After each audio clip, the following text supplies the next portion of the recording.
Partie 2 de mon bilan 2025, mais cette fois sur les investissements.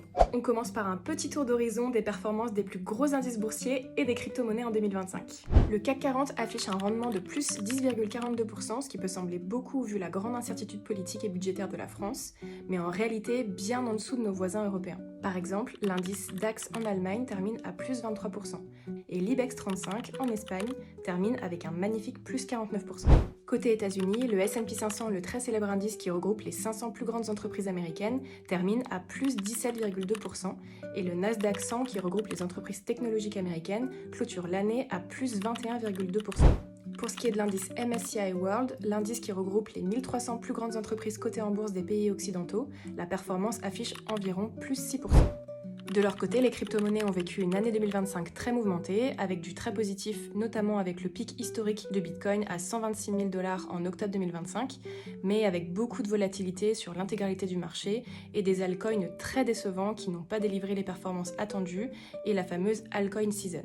Le Bitcoin clôture donc l'année 2025 avec une baisse de moins 6,36%. On pourrait également parler des performances des métaux précieux en 2025, comme l'or qui a fait plus 65% et l'argent plus 147% en dollars.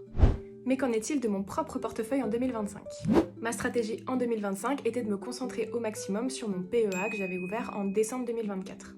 J'ai donc concentré mon investissement sur un ETF MSCI World pour optimiser les frais et j'ai du coup investi 14 600 € sur ce PEA en 2025. L'année 2025 a été ponctuée de très bonnes opportunités d'investissement pour les investisseurs avec un profil de risque comme le mien. Par exemple, l'augmentation des droits de douane de Trump a énormément fait chuter les marchés, ce qui m'a permis de profiter de points d'entrée très bas. Mon rendement de 2025 est donc de plus 10,59% dividendes réinvestis, ce qui est supérieur à l'indice, comme je vous le disais tout à l'heure, qui est environ à plus 6%. Je vous l'affiche juste ici.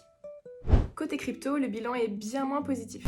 J'ai renforcé ma position sur BTC en début d'année, mais les altcoins n'ont vraiment pas performé comme je le voulais et ont complètement diminué ma performance globale.